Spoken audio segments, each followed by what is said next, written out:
Salut à tous, c'est Clem. Aujourd'hui, on se retrouve pour une nouvelle vidéo où je vais parler de cosplay. Et oui, car je suis en cosplay, je me suis motivée malgré la chaleur ambiante. Pour ma défense, on est le soir, donc pourquoi pas. Et ceci est un bout de plante, hein, ce n'est pas je ne sais quoi. Et comme vous l'avez vu dans le titre, on va parler des erreurs à ne pas faire dans le cosplay. Même si, bien évidemment, disclaimer, tout est relatif. Si vous avez envie de le faire, vous le faites. Alors c'est juste des petits tips, des petits conseils à ne pas prendre au sérieux, bien évidemment.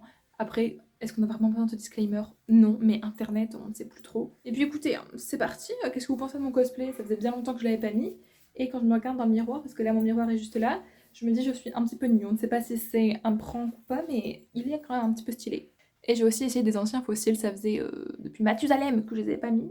Donc bref, la première erreur à ne pas faire, c'est acheter un cosplay et faire un cosplay selon la hype du moment, c'est-à-dire selon la tendance, la trend du moment, qui est par exemple Genshin Impact, même si nous-mêmes, on n'a pas spécialement envie de le faire. Je pense que c'est arrivé à beaucoup d'entre vous, et non, je ne m'inclus pas là-dedans, avec Genshin Impact justement, parce que c'était hype. Certes, les chara designs sont beaux, mais est-ce que vous êtes vraiment attaché au personnage? Je sais qu'il y en a, oui, bien sûr, et encore heureux, mais il y en a qui l'ont juste fait comme ça, parce que c'était tendance, et même la surconsommation en général par rapport à Genshin a été faite parce que ben, c'était la mode, quoi. Mais avoir 40 000 cosplay Genshin, c'est peut-être pas nécessaire, tu vois. Et c'est bien dommage parce que je pense qu'on devrait choisir son cosplay, donc son personnage, par rapport à vraiment le feeling, tu vois, et genre, ah, j'ai vraiment trop envie de le faire, le cosplay, il me plaît de fou, tout ça, au lieu de juste, ah ouais, c'est pas mal, et en plus, c'est tendance, donc je vais faire des likes, ok. C'est dommage, surtout que ben, quand on sait le prix du cosplay, particulièrement les cosplays Genshin, et je parle de Genshin parce que c'est ce qui se passe depuis quelques années déjà, mais à l'époque, c'était aussi Danganronpa, où tout le monde faisait du Danganronpa parce que c'était hype. Alors certes, je pense que les gens aimaient aussi vraiment, mais on avait tendance à accumuler les cosplays de Danganronpa, là par contre vraiment juste pour la hype. Et bon, c'était des prix quand même un petit peu moins chers que Genshin, mais tout de même. Après, vous faites bien ce que vous voulez, mais il faut bien choisir son personnage quand même, je trouve. La deuxième erreur, c'est de vouloir recopier un style de make-up de quelqu'un qu'on aime bien, qu'on a vu passer sur les réseaux. Alors, déjà, attends, comment dire? Je trouve déjà assez hypocrite de s'approprier un style de make-up. Leur dire, ça c'est le mien, tu vois, si vous refaites un truc à pareil, vous me copiez moi. Non, tu n'as pas inventé l'eau chaude, mais ce n'est pas ça le sujet que je voulais parler. Je voulais dire que, bien sûr, il faut, enfin, si vous voulez changer ou progresser ou je ne sais quoi, il faut s'inspirer de ce qui se fait déjà pour voir un petit peu comment ajouter votre touche personnelle ou améliorer votre style de make-up ou le changer si vous en avez envie. Mais à vouloir copier alors qu'on n'a pas spécialement envie de changer, bah c'est dommage. Parce que vous allez vous retrouver à faire des choses qui ne vous plaisent pas spécialement, mais vous vous dites, bon bah ça a l'air de bien marcher, et pourquoi sur elle ça rend bien mais pas sur moi? En fait, faites le style de make-up qui vous correspond. Genre quand vous êtes comme ça devant la page blanche qui est votre visage, qu'est-ce que vous avez envie de faire? Comment vous vous sentez inspiré? Après, c'est vrai que si vous avez zéro capacité en make-up, bah oui, il faut bien s'aider d'un tuto ou je ne sais quoi, mais ça sert à rien de vouloir copier au trait de liner près le make-up de quelqu'un, genre juste trouver votre propre style, vous en serez beaucoup plus ravis, ce sera plus facile pour vous faire les maquillages, vous serez plus content de votre cosplay,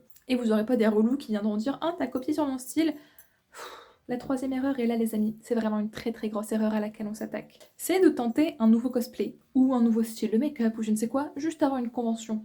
C'est-à-dire, vous vous levez le matin, il est tôt déjà, on a la tête dans le cul pour aller en convention, et vous vous dites ok, je vais mettre mon nouveau cosplay que je n'ai jamais essayé, ou bien ok, et si aujourd'hui je tentais ceci comme variante? Non, je ne sais pas, une chose qui existe qui s'appelle essayer avant, et pas juste la veille, mais essayez-le quelques jours en amont, votre cosplay ou votre make-up, comme ça évite les désillusions une heure avant la convention, tu vois. Si par exemple le cosplay ne vous va pas, qu'il est trop petit, trop grand, qu'au final il ne vous plaît pas, qu'il est pas confortable, qu'il est dangereux dans le style genre il va casser, ou bien si votre make-up au final vous détestez, vous avez envie de vous démaquiller, ou si vous ne vous sentez pas à l'aise de le porter, bon ben, découvrir ça juste avant l'ouverture des portes de la convention, c'est un peu ballot. Donc vraiment, je sais que c'est chiant parce que t'es là dans ta vie, t'as pas envie de juste essayer un cosplay juste pour dire de l'essayer, tu vois, parce que c'est chiant, on a chaud. Eh bien, je pense qu'il faut le faire et que ça peut sauver pas mal de gens de désillusions juste avant les conventions et de changements de programme au dernier moment ou je ne sais quoi. Ou de perte de temps dû au démaquillage. Quatrième erreur, mes amis. J'en ai été victime et je l'ai bien regretté, donc je vous le dis pour que vous ne fassiez pas la même erreur. C'est de ne pas démêler ses wigs avant et ou après les avoir portés. Je pense qu'il faut le faire les deux et ce sera magique. Je vais d'abord vous raconter ma petite histoire avant de faire la morale de tout ceci. Fut un temps, pardon, j'avais en cosplay Kyoko Kirigiri, je l'ai toujours d'ailleurs, mais c'était mon premier cosplay, donc j'étais une noob dans le monde du cosplay. Je n'avais pas de Queen Clem pour dire les erreurs à ne pas faire, alors j'ai fait une erreur. Je l'ai porté chez moi une fois, deux fois, puis une troisième fois en convention. Je ne sais pas si vous savez la longueur de la perruque de Kyoko Kirigiri, c'est très long, ça arrive au cul. Déjà, le porter 2 fois chez soi, tu sais que la go, elle va être emmêlée de fou. Et en effet, elle était déjà un peu emmêlée en allant en convention. Mais une convention avec une perruque longue qui n'est pas coiffée, même si elle est coiffée dans tous les cas, à la fin de la journée, votre perruque sera un amas de nœuds en fait. C'est vraiment le Pokémon sac de nœuds, c'est lui. Et bien évidemment, 3 portages de perruques longues, dont une fois en convention, ça me l'a tué la go, hein. C'est-à-dire que j'avais des nœuds, mais oh mon dieu. Et quand je vous dis que c'est pas des lol qu'il faut brosser sa perruque, j'ai passé des heures et elle est toujours un petit peu emmêlée, je n'ai jamais pu la ravoir à 100%. J'ai perdu pas mal de cheveux, donc forcément la qualité c'est un peu étiolée quoi. Et c'est fort dommage parce que je n'aurais pas eu ce problème si la première fois que je l'avais porté, je l'avais démêlé vite fait. Ça m'aurait pris 10 minutes à tout casser. La deuxième fois, pareil. Et bon, le jour de la convention, elle aurait été moins abîmée. Elle aurait certes été emmêlée le soir, mais at the end of the day, j'aurais eu une perruque quand même nickel, tu vois. Je sais que c'est chiant quand tu viens de passer plusieurs heures en cosplay, que tu dois encore, t'es là, te démêler ton truc. Mais ça prendra beaucoup moins de temps de le faire à la fin de ton cosplay que de le faire X temps après.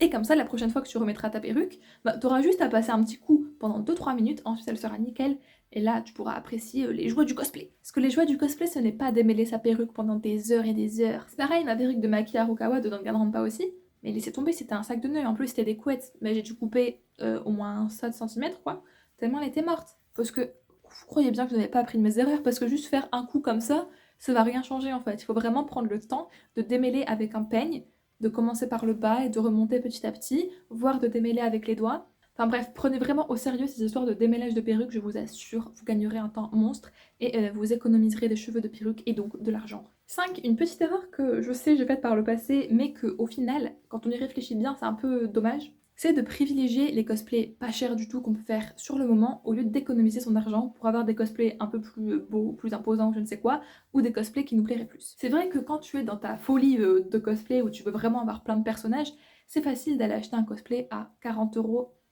oui comprise. Mais si le cosplay que tu veux vraiment il est à 120 balles, est-ce que ça fait pas le coup d'attendre plusieurs mois le temps que tu économises pour avoir ce cosplay que tu veux vraiment? Ou bien pour avoir un cosplay d'une qualité supérieure, je sais que par exemple Doki Doki Cosplay fait plusieurs qualités, genre R, SR, SSR. Est-ce que ça vaut pas le coup d'avoir un cosplay un petit peu mieux fait, un petit peu mieux fini? Surtout si c'est un personnage avec lequel vous avez de l'affect, ben c'est important que genre le cosplay soit bien, tu vois. Parce qu'au final, vous allez vite vous lasser d'un cosplay qui n'a pas grande qualité, soit il va casser, ou bien soit vous vous rendez compte qu'au final, bon, vraiment, ça valait pas le coup de mettre de l'argent pour avoir cette piètre qualité, et bah, franchement, c'était mieux, enfin ça aurait été mieux fait ailleurs, quoi. Donc, par exemple, ça m'est arrivé parce que vous savez que Nico Yazawa, je l'adore, hein, on a compris, c'est toujours la même chanson, mais j'avais acheté le cosplay White Day, qui coûtait vraiment pas cher à l'époque sur AliExpress, et au final, ben, la qualité était vraiment pas là, mais forcément à 30 €, qu'est-ce que vous voulez? Au final, je l'ai mis 2 fois, et je me suis ennuyée un petit peu parce que c'était pas le vrai cosplay White Day incroyable, et à la place, j'aurais pu m'acheter d'autres tenues de Nico, qui coûtaient certes un petit peu plus cher, mais que je suis sûre j'aurais préféré aujourd'hui. Par exemple la Flower Bouquet ou le Cheerleader qui restent dans des prix assez corrects. Mais bon, c'est ainsi, ne faites pas cette erreur les amis et réfléchissez bien avant d'acheter un cosplay même s'il n'est pas cher. Genre est-ce que ça vaut pas le coup d'attendre plusieurs mois? Et la dernière erreur pour aujourd'hui, c'est toujours par rapport aux conventions, c'est de ne pas se préparer avant une convention. Mais quand je dis avant, encore une fois, je ne parle pas de la veille. Et par se préparer, qu'est-ce que j'entends déjà? Essayer son cosplay, mais ça on en a parlé juste avant. Avoir de l'argent en liquide sur soi parce que la majorité des stands ne prennent pas la carte bancaire et ben, pour acheter du coup il s'agirait d'avoir du liquide. Et dans cette même veine, il faut prévoir aussi son budget, hein, ne claquez pas tout votre salaire en une journée.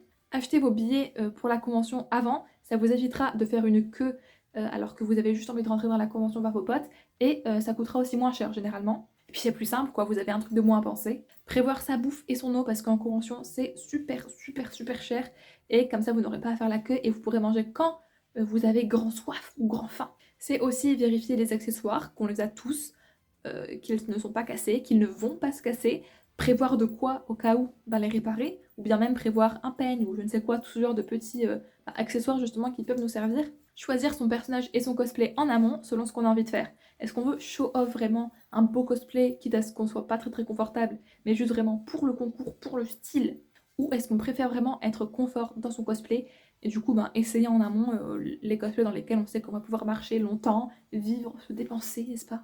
Faire des petits just dance. Ça, c'est selon vos goûts, mais en tout cas, il faut le réfléchir avant parce que c'est pas le jour J que tu te dis en fait, bah, mon cosplay était pas confortable et je voulais être confortable. Donc écoutez, voilà pour cette vidéo. Vous pouvez mettre un pouce bleu si vous êtes d'accord avec moi, soyez d'accord avec moi.